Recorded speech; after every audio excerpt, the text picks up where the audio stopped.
Welcome to Chapter 3. Chapter 3 describes the process in which Jung decided to choose psychiatry as his career through a series of dreams and personal experience. He started this chapter by saying that he realized that he was living in a time and a place where a person had to earn his living.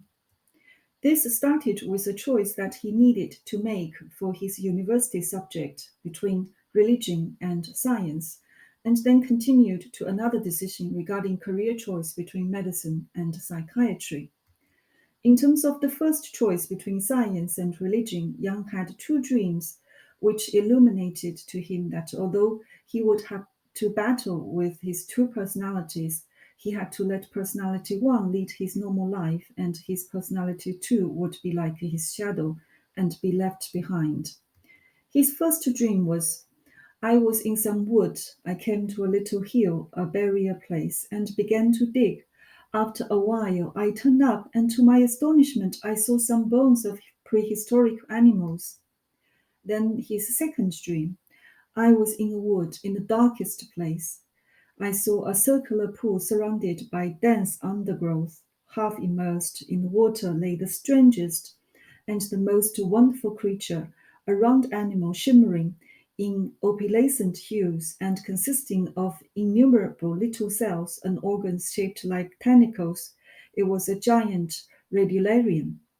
So Young suggested that he felt the two dreams decided for him that he must choose science over religious studies, which means that he must lead a life that personality one prefers and leaves personality two behind, but not to deny him.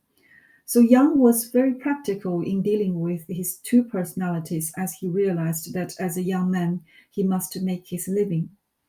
Among the scientific subjects, Young then chose medicine. His father helped him secure a stipend from the University of Basel to support his university education.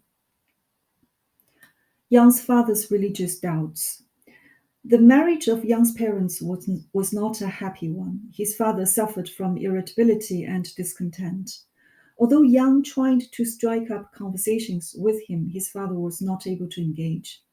Young had experienced God, and it was clear to Young that such experience only came when one confronted with one's reason, not the blind belief of religious doctrines, because doctrines are not based on one's life nor reason, therefore it's lifeless. But his father seemed unable to take this route and suffered from profound religious doubts. His father became bedridden in 1895 and early in 1896 passed away. Young was 21-year-old and was in his second year study at the university. In Young's words, the arcing of faith was that it forestalled experience. Young's university life. Although Young, like most university students, was greatly excited by university life, the freedom and excitement that it brought, he commented that at the university, I made the discovery that while science opened the door to enough quantities of knowledge, it provided little genuine insights. But he read Nietzsche and had some keen observations of Nietzsche. Nietzsche was a German philosopher whose work had exerted a profound influence on modern intellectual history in Western society. So secretly, Young feared that he might be like Nietzsche. He also experienced a great deal of admiration of Nietzsche, such as that he was a professor, whereas Young was only a student. He was born in a great land of Germany, but Young was only a Swiss and sprang from a modest parsonage in a small border village. Nietzsche spoke of polished High German, New Latin, Greek, French, Italian, and Spanish, whereas the only language Young commanded was Basel dialect. It really shows that Young had some inferiority complex stemming from his background. More importantly, Young made some keen observations of Nietzsche, which probably only Young was capable of doing because of his two personalities. Young felt that, just like himself, Nietzsche also had number two personality, but different from Young, who knew it since boyhood. Nietzsche only knew it when he was already past middle age. He fearless and unsuspectingly let his number two personality loose upon a world that knew and understood nothing about such things.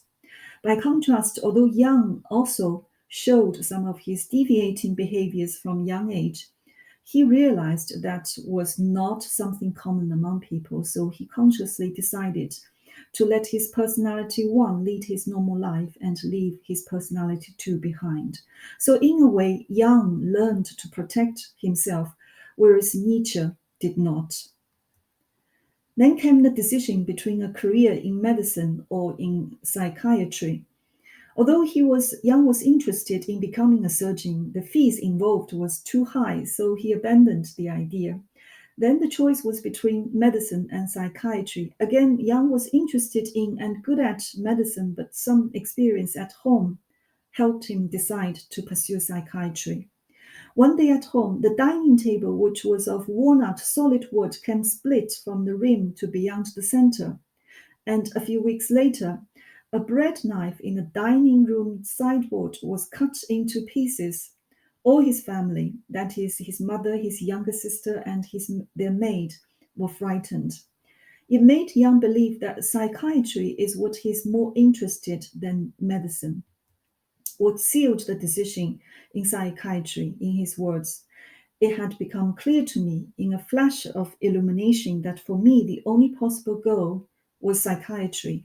Here alone the two currents of my interest would flow together and in a united stream dig their own bed. Here was the empirical field common to biological and spiritual facts, which I had everywhere sought and nowhere found. Here at last was the place where the collision of nature and the spirit became a reality. So this is a chapter dotted with Jung's dreams, his family experience, his intellectual development, and his decisions that unfolded his career path. What makes me feel close to Jung was that he had many practical challenges in life, just like all of us. He had to earn his living, which is very true in our time. He struggled with his subject choice at the university. I'm sure many of us have experienced the same struggle, and some are probably experiencing it now. And in that case, very best luck to you.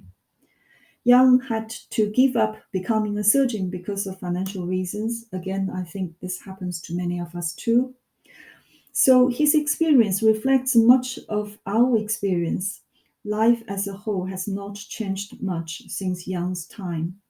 But I can also see how he unfolded his life step by step, by following his inner thoughts, by appreciating his experience at the university with his family, and by his studying a wide range of topics and literature that interested him.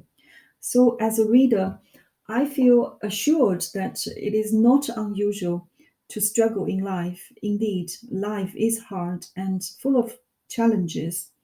It is the process of overcoming or mitigating them that makes our life unique and thereby contributing to the collective experience of humankind. Thank you very much for taking your time to watch this video. I hope you find something interesting. If you have any comments or questions, please feel free to post. I look forward to seeing you next time.